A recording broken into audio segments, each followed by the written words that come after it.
Hi, my name is Aaron Zimmerman and I'm with Legal Speeding. The purpose of today's video is to discuss the Park and Move Cruiser once you receive it.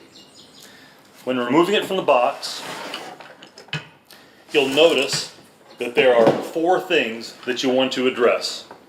The first is this zip tie holding it together.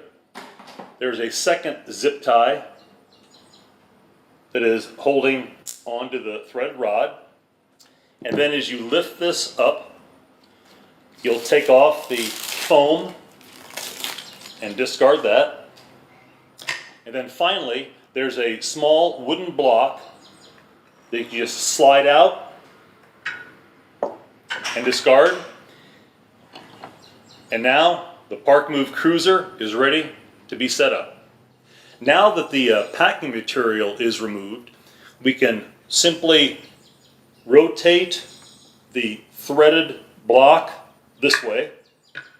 We move the rod all the way back to where the roll pin makes contact with this block.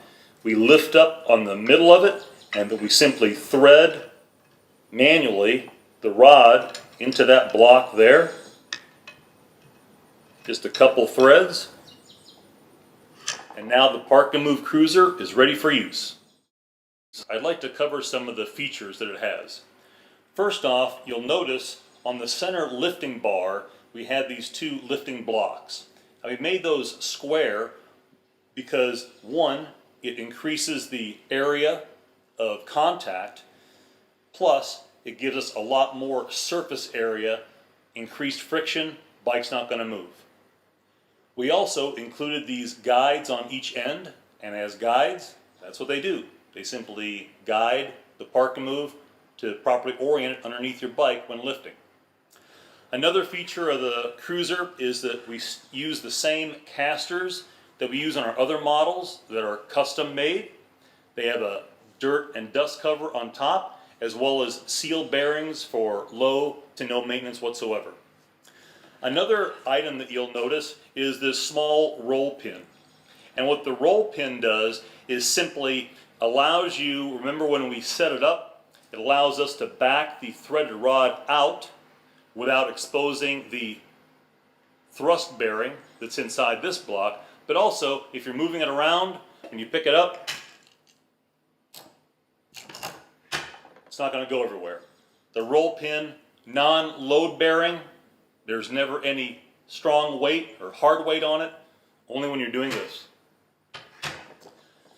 Lastly, you'll notice that the threaded rod as well as the thrust bearing inside here is pre-greased.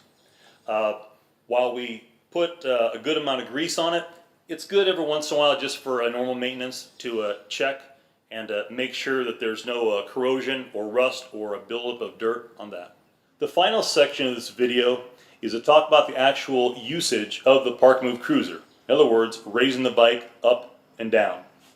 Now you can use three different tools. You can use a standard socket wrench, you can use a drill, or you could use an impact driver. We've used the standard 3/4 inch size head on our bolt, and all we're going to do is rotate it clockwise, and that brings the Park and Move Cruiser up.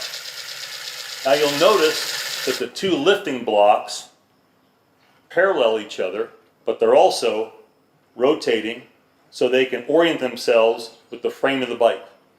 To lower it, we're simply going to rotate it counterclockwise, and that will lower the bike. As a general rule of thumb, the Park and Move Cruiser is going to work with cruiser bikes that have anywhere between 3.5 and 4 inches of clearance when they're on their side stand. So in other words, it's going to work with just about every cruiser bike out there.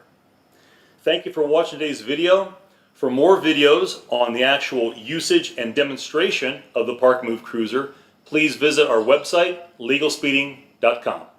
Thank you.